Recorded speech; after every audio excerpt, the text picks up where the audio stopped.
नमस्ते, मेरा नाम पुष्पा कुमारी है। पेशे से मैं हूँ।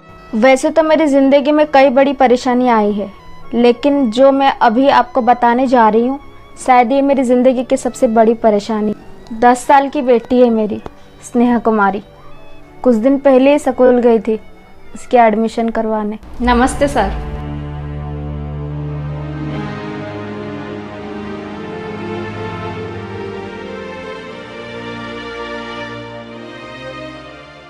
कुछ काम था तुम्हें? बिना काम के क्यों आऊँगी मैं? क्या काम है? मेरी बेटी का एडमिशन कराना था। बैठो।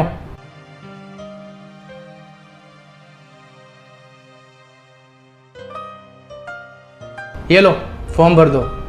आप ही भर दीजिए ना, हमें पढ़ना लिखना कहाँ आता है। नाम क्या है बेटी का? स्नेहा कुमारी। एज? मेरा मतलब उम्र क्या है? 10 साल की बेटी है। पिता का नाम? पुष्पा कुमारी।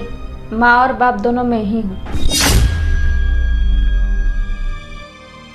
काम क्या करती हो?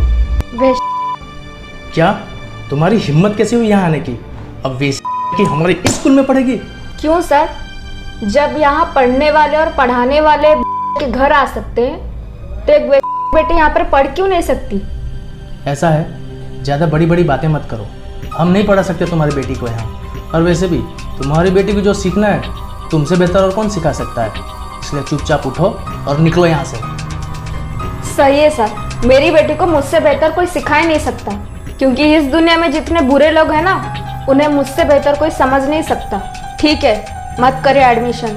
जहाँ खुद की लोगों की सोच इतनी छोटी है वहाँ मेरी बेटी क्या ही सीखेगी। नमस्ते।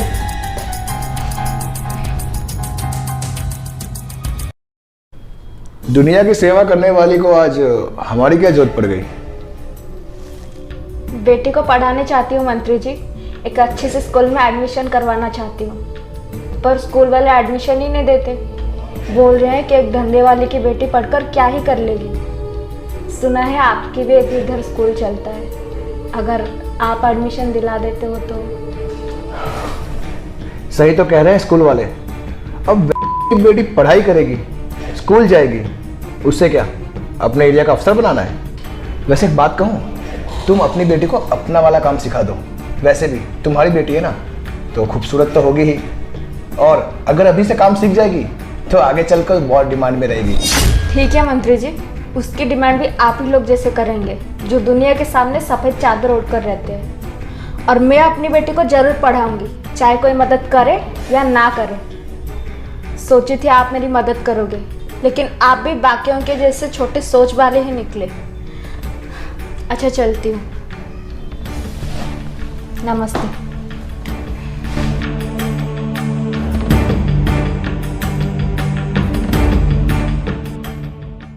सात साल की थी मैं जब मेरे को बेच दिया गया था।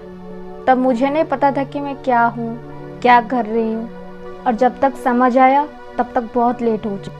और एक दिन पता चला कि मैं माँ बनने वाली हूँ। बहुत परेशानियों के बाद मैंने अपनी बेटी को पाला और हमेशा यही चाहा कि उसे वो ज़िंदगी में सब कुछ दूँ जो मुझे आज तक नहीं मिला। उसे अच्छी जगह पढ़ाऊँ, उसे इतना काबिल बना दूँ कि वो ज़िंदगी में वो सब ना झेले जो मैंने झेला है। लेकिन समाज में कहते हैं कि एक बेटी कभी पढ़ नहीं सकती। तो आप ही बताइए, एक बेटी को पढ़ने का हक नहीं है तो हर एक उस इंसान को नहीं है जो आता है।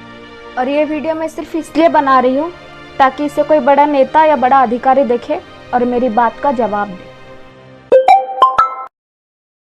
जी सीएम साहिबा। सिंह साहब, वीडियो देखी आपने? देखी मैंने वीडियो।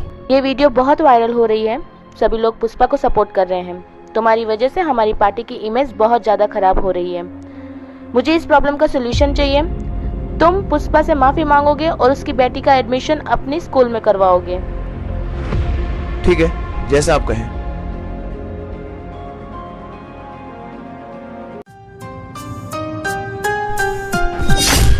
अरे बैठो बैठो। क्या हुआ मंत्री जी, आज आप इतना इज्जत दे रहे हो और हम जैसों को घर पे बुला लिया? मैंने सिर्फ तुम्हें यहाँ पे आज माफ़ी मांगने के लिए बुलाया है। माफ़ी? आपके मुंह से माफ़ी के शब्द शोभा नहीं देता। और उस दिन आप ही तो कह रहे थे कि की बेटी को पढ़ने की कोई हक नहीं है, तो अब क्या हो गया? हाँ, तुम सही कह रही हो। उस दिन मैंने तुम्हारे साथ बहुत गलत तरीके से बिहेव किया, जिसके लिए मैं बहुत शर्मिंदा हूँ, और हो सके तो मुझे माफ़ कर देना। कोई बात नहीं, हमें तो आदत है इन सब की। कल से तुम्हारी बेटी हमारे स्कूल में ही पढ़ेगी और उसका सारा खर्चा हम उठाएंगे। क्या सच में मंत्री जी? हाँ, और कल तुमने अपने वीडियो में एक सवाल पूछा था, मैं उसी का जवाब देना चाहता हूँ। की बेटी को पढ़ने का भी पूरा हक है। कल से तुम अपनी बेटी को लेकर स्कूल आ जाना। आपका बहुत बहुत धन्यवाद मंत्री जी, मैं कल ही अपनी बेटी को लेकर स्कूल आ जाऊंगी।